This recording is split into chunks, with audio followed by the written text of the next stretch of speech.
Let's talk about it here at Nate's Table Talk. Here today we had a question that came in, and I'm going to read this question, and we're just kind of talking about it. It says, we frequently hear during funerals and while comforting the family that their loved ones is in heaven with the Lord, walking, singing, and etc. And we hear the preacher saying to be absent from the body is to be present with the Lord. A man dies once, then judgment. And the question that has question marks on it says, biblically, what happens from the time the person dies here on earth? What happens from the time a person dies from here on earth? Now, there's a lot of variables in that because it's trying to stay in, to exegete the text, but I like this where you said biblically, what happens from the time the person dies here on earth. And Mason, my thought biblically would come from Lazarus, coming from Luke, out of Luke 16, him dying and then being in Abraham's bosom. And Abraham's bosom, I would say, could be in reference to a place somewhere what we call heaven, a heavenly kingdom, a kingdom, not in actually that where everybody's going to live at, but there's a place, or perhaps a holding place, perhaps a place where he's comforted, where he's kept. I do believe at dealing with part of that question where it says that where they use a text that we use in Scripture, Hebrews 9:27, that there's an appointed time for man to once die and then the judgment. So I would also go to Luke 16:20 through to deal with Lazarus, because as you stated before, that is the only place where we have someone who has passed away and has transitioned into heaven. There are two different places that are present, and they're close by each other, because there was a conversation with the rich man that he had with Lazarus, asking him, hey, give me a drop because I'm in torment. The Bible actually says that he opened up his eyes, he lifted up his eyes in hell. And so when we look at that with the question, biblically, where do we go? A lot of times we really don't stay in concert, and we like to disenfranchise part of who we are, being the spiritual being, that our spirit is immortal and our spirit's going to go somewhere, and it does not stop. And Lazarus and the rich man shows in context that both parties are still actively aware of their situations, because one of the things too that it shows both. It shows hell and a person being in Abraham's bosom. Well, let's so not everybody is going to the bosom. The bosom. Let's deal with this here. A lot of the times, to be honest with you, and Pastor Bryant's here, and he can speak on this too. A lot of the times, whenever we are performing or eulogizing a person, the truth be told, if we don't know that individual and know how they lived and their fruit was before us, we cannot actually say they're going to heaven, they're going to hell. The only thing a eulogy is to speak good of an individual. Now, it's not to tell you if the individual's in heaven or the individual's in hell. To determine that is their relationship that they have with Jesus Christ. Right, and if they don't have an approving relationship with Christ, then I'm pretty sure they're going to hear the same words echoed that Jesus told the disciples in the 7th chapter of the book of Matthew when he said, "Depart from me, ye workers of iniquity." So if we don't have an approving relationship with Christ, we're in jeopardy of missing the pearly gate, per se. So it's kind of like this here. If somebody was doing a eulogy, and I don't mean, I'm not making light or anything like this, but somebody's doing a eulogy and they chose not to use comforting words and they would just say, well, this person is not going to make it because they didn't live this kind of life. That's not going to be no comfort to that family. Not going to be comfort at all. But you know, to be honest, the family know the truth. But I'm just saying. But the family knows the truth, right?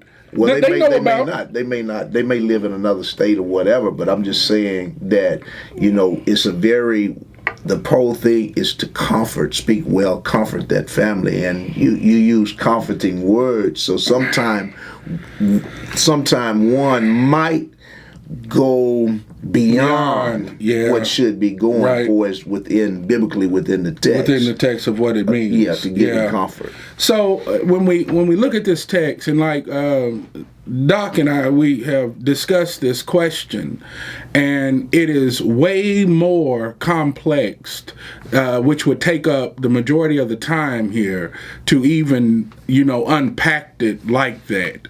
But there are places in Scripture, if you turn to the 8th chapter of the book of Matthew and look at the 11th verse, you'll find there, in dealing with Abraham's bosom, just in case people want to come back that, and this is what exegete is. You allow Scripture to explain itself. And so with the centurion, because of his faith, Jesus makes a proclamation that there'll be a lot of children of the house of Israel that'll be cast out into utter darkness. But then he said that this individual was going to be with Abraham, Isaac, and Jacob, and it says in the kingdom of heaven, in the heavenly kingdom.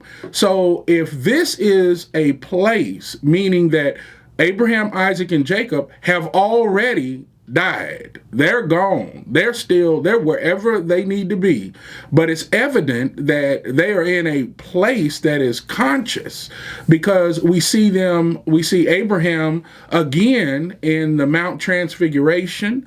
We see many different people that are still consciously moving with God.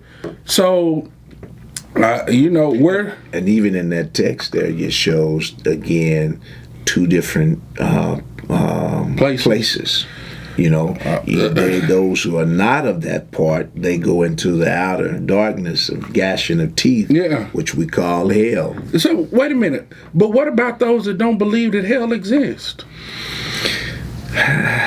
Well, the only thing then that goes back to where we say that the own salvation come through believing through Jesus Christ. So if person doesn't believe, because you have a lot of people that the question could be propounded because the individual doesn't believe that hell exists. Yes. And so the truth of the matter is, and I'm going to say this is from the book of Mason, that, look, if you don't believe hell exists, you're gladly mistaken. And I often say this, and Doc, when I'm talking to Doc, is that if we truly believed hell existed, we wouldn't be doing some of the things that we do as professing Christians. And if we be on, there are some things that we don't know. We can't not put an absolute on certain things, and then there are things that we can put an absolute on. But we have to have faith. We have to believe in Jesus Christ. That is the only thing. That's the believing. That's the key. Yeah, and like I always say this, and I know Doc will agree, that belief is not just a mental assent to a historical fact. Right. There are three main components when a person says faith or belief, and those three main components that they're inseparable is you have to have a total conviction that Jesus is who he says he is. You have to have trust in who he says he is, and then you must have conduct conducive of your surrender. And if you don't have those, you cannot, those are like this. You cannot take those and separate those from each other, because if you do, then you can't say that you really have faith, and you can't say that you really believe. So whenever you're really totally committed and sold out to those things, then there's something that changes about who we are. And you cannot do it alone. By yourself. Talk about that. Talk about that. You have to have the Spirit of God within you. It takes God to do it, because of the fact our trying to do things by our own determination, by our own willpower, will fail. Will keep failing. Even Paul said, "Oh, wretched man that I am, who shall deliver me?" Only Jesus Christ can deliver us and give us the ability and the power to be able to accomplish things by faith, believing by our faith, our hope, all of that. Because we cannot do it by ourselves. Our mind, when we want to ponder, what our minds wonder. You know, I'll tell you something. It's ironic we're talking about this, because I have someone very close to me, very dear to me, and I know that they believe in God, but they are starting to question the validity of God existing due to the fact of what's going on in the world and what they're watching on TV. Other preachers saying this is, That's when I believe that we have to change some of maybe you may have to move away from your environment, change the way you're thinking, change it, because if God get your mind, he got everything. We've said this before, and a lot of times we get caught up with what's going on in the world, because there's a lot of wickedness going on. There's a lot of things that is wayward, that is wrong, and you can easily get caught in that, and you're saying, well, where is God? God is in the same place he was when you ask the question. Yeah. And God has not changed. He's the same today as he was yesterday, and he'll be the same on tomorrow. And a lot of the times, if I would, I'll use a text in Acts chapter 12 where Peter was thrown in jail. And for a time that Peter was thrown in jail, the church prayed for Peter. But they didn't even believe what they were praying, because when Rhoda showed up, they called him saying that she's mad and she saw a ghost.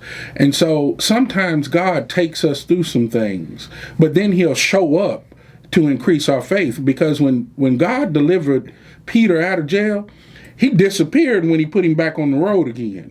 So it's a walk by faith and not by sight sometimes. But sometimes, because of who we are, if we tell the truth, we need to see something in order to increase our faith sometimes. But then if we knew all, and we knew it, if we knew what it's going to be like in every detail, it wouldn't have no excitement of waiting for that time and saying, looking forward, of being able to see him as he is, and touch him as he is, and all of that. So I would say, believe in God, trust in God, and we will be with God. Those who walk in the upright, those who walk in the newness of life, we will be with God. Until the next table talk, we'll see you there. God bless you.